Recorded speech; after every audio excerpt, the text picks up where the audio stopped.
What's up? I'm here to do my prediction video for UFC 181. Let's start the bottom.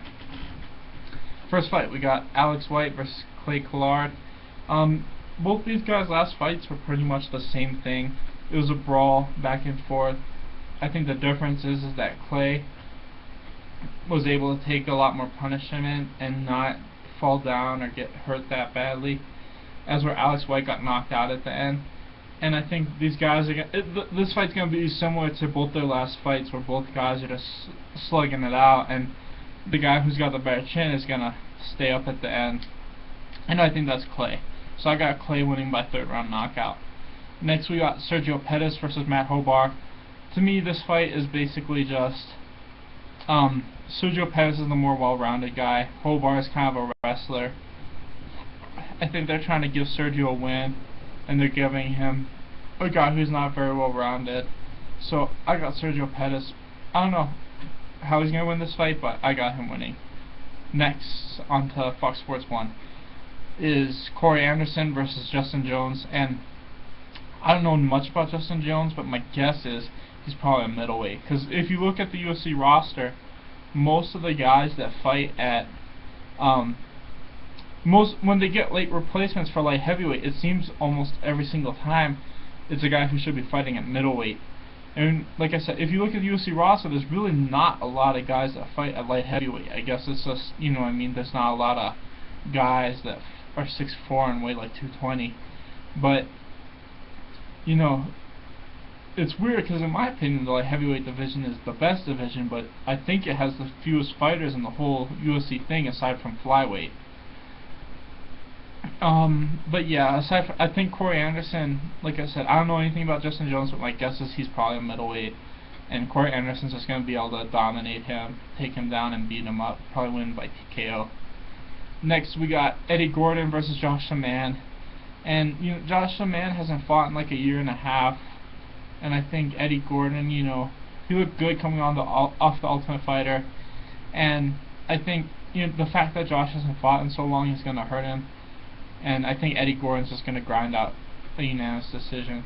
Next, we got Uriah Faber versus Francisco Rivera.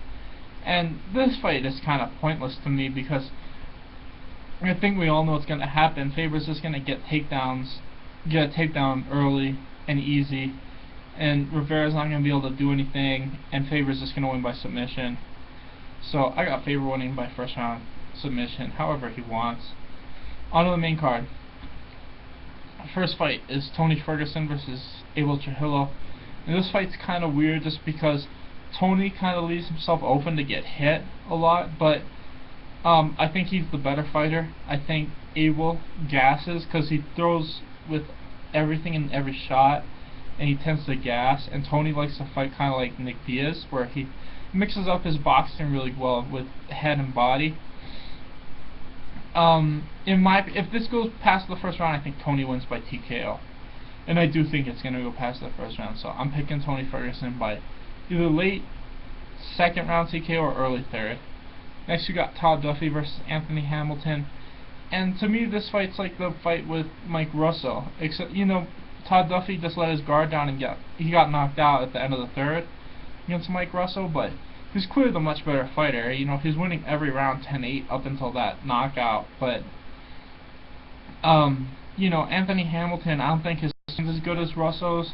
And I think Todd Duffy learned his lesson from that fight. So I think Todd Duffy's going to win by first round knockout. Next we got Travis Brown versus Brendan Schaub. And to me, these guys fight kind of similar. It's just Travis Brown, in my opinion, you know, his chin is clearly much better than Brendan Schaub's. And I think he's got more power, and he's just the much bigger heavyweight. So I've got Travis Brown winning by first round knockout. Next we got Anthony Pettis versus Gilbert Melendez. To me, this fight's probably the closest fight on the whole card. I think this fight could honestly go either way.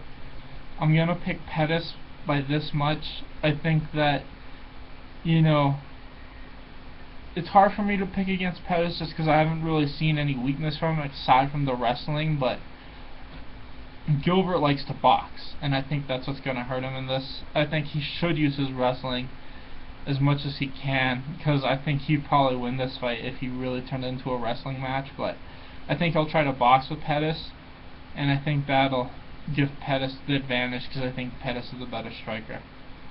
Next, we go on to the main event, and it's Robbie Lawler versus Johnny Hendricks.